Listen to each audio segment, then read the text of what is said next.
Hello friends, welcome है आपका हमारे यूट्यूब चैनल में।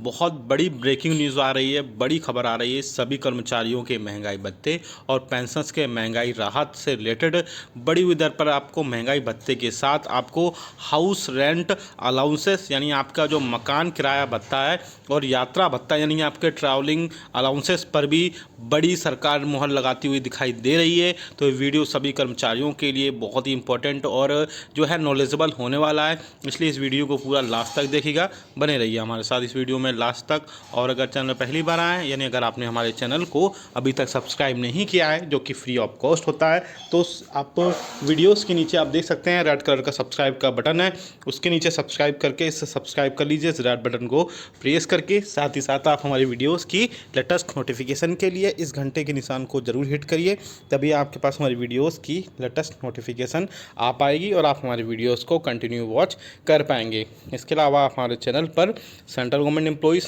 State government employees, pensioners, family pensioner, defence, postal, railway, डाक सभी टाइप के कर्मचारियों, पेंशनर्स और फैमिली पेंशनर्स के लिए हम न्यूज़ इन्फॉर्मेशन और अपडेट्स इसी तरीके से लाते रहते हैं। चलिए आपको सीधा लेके चलते हैं उस न्यूज़ पर।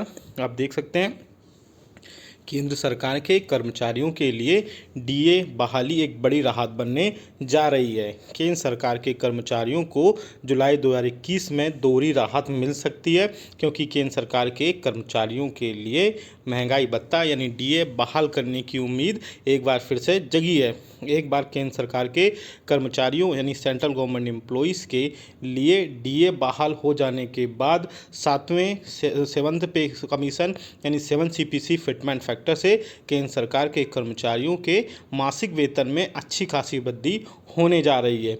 केंद्रीय सरकारी कर्मचारी का यात्रा भत्ता सीधे डीए के साथ जुड़ा होता है। जुलाई 2021 से डीए के साथ एक का अपने आप ही टीए भी स्वतः बढ़ जाएगा। वो कैसे, वो भी हम आपको बताएंगे। इसलिए डीए बहाली से डीए और टीए में समान प्रतिशत की वृद्धि होने जा रही है। केंद्र सरकार के कर्मचारी 7वें वेतन आयोग यानी 7 सीपीसी के रिकमेंडेशंस के हिसाब से विभिन्न भत्ते जैसे डीए यानी महंगाई भत्ता, एचआरए यानी कि मकान किराया भत्ता, यात्रा भत्ता यानी टीए, चिकित्सा भत्ता आदि के लिए एलिजिबल होते हैं। क्योंकि केंद्र सरकार के कर्मचारियों का मौजूदा डीए 70% है, उनका मौजूदा डीए उनके मूल वेतन का 17% है। इस टाइम पे 21,000 रुपये मासिक मूल वेतन के मामले में हम एग्जाम्पल लेके चलते हैं। अगर किसी की सैलरी यानी बेसिक जो है 21,000 रुपये है, तो आपके उस हिसाब से डीए 3570 रुपये होगा। जबकि डीए 28% हो जाएगा तो आपका जो डीए है वो 3570 रुपये से बढ़कर के 5880 यानी 5,880 रुपये तक हो जाएगा। अब आपको थोड़ा सा डिटेल में हम बताएंगे कैसे आपका महंगाई भत्ता और ट्रेवलिंग अलाउंसेस और एचआरए बढ़ेगा, ऐसे मिलेगा।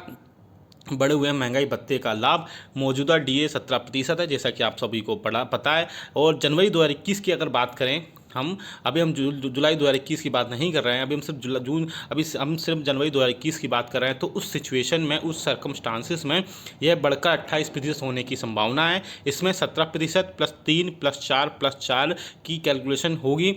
यह डीए गणना जनवरी 2000 से जून 2021 के लिए अपेक्षित 4% डीए पर आधारित है।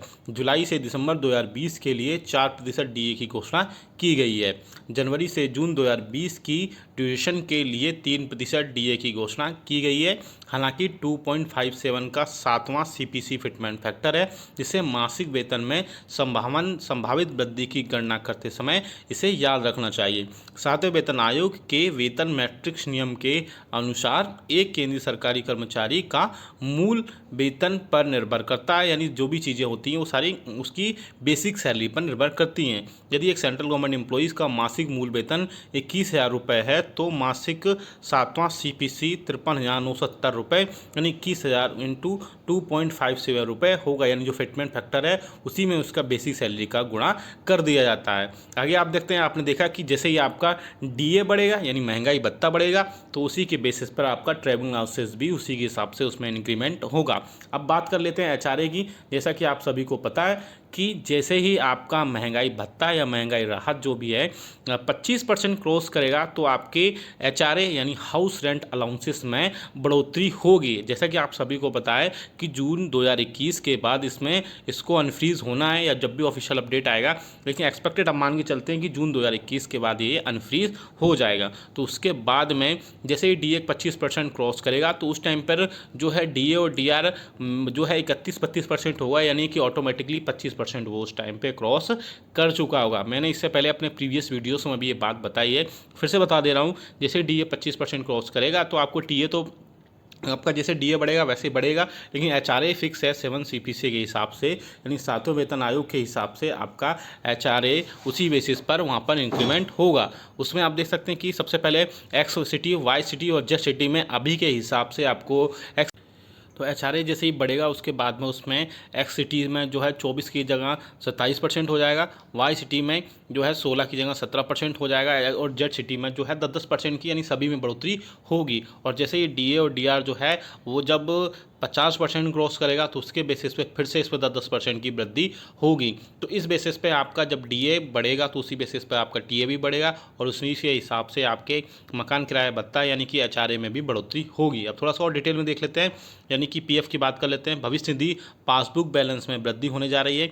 DA बहाली से PF पासबुक बैलेंस भी बढ़ेगा। सातवें वेतन आयोग के भुगतान नियमों के अनुसार केंद्र सरकार के PF योगदान की गणना मूल वेतन प्लस DA के आधार पर की जाती है, इसलिए DA बहाली के बाद किसी भी व्यक्ति के PF अंशदान में वृद्धि होने की उम्मीद है, जो पिछले वर्षों में PF पासबुक के संतुलन में वृद्धि का कारण बना है। क्योंकि PF बैलेंस केंद्र सरकार के कर्मचारियों के लिए सबसे अहम सेवानिवृत्ति निधि संचय उपकरण में से एक है। आप देख सकते हैं दोहरी राहत इसमें क्या क्या होगा। केंद्र सरकार के कर्मचारियों के लिए राहत के रूप में एक खबर सामने आई है। वित्त मंत्रालय ने आश्वासन दिया है कि केंद्र सरकार के कर्मचारियों और पेंशनर्स के महंगाई भत्ते यानी DA की 3 लंबित किस्तों को निर्णय के रूप में जब भी लिया जाएगा तब उन्हें बहाल किया जाएगा।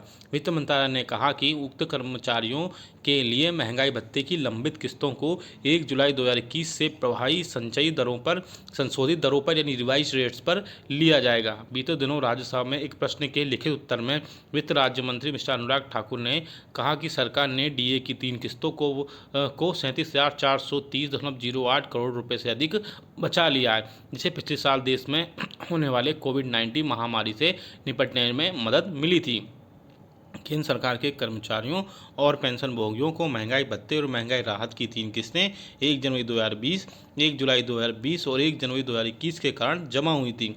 वर्तमान में केंद्रीय कर्मचारियों को 17% का DA मिलता है। पिछले साल केंद्रीय मंत्रिमंडल ने सरकारी कर्मचारियों और पेंशन भोगियों के लिए DA में 4% की वृद्धि को 21% करने की मौजूदा मंजूरी दी थी। ये 1 जनवरी 2021 से प्रभावी होने वाला था। तो आपने देखा कि आपका DA और HRA और जो TA है वो आपस में सब एक दूसरे से किस प्रकार से जो है संबंधित होते हैं, किस प्रकार से आपस में रिलेशन होता है।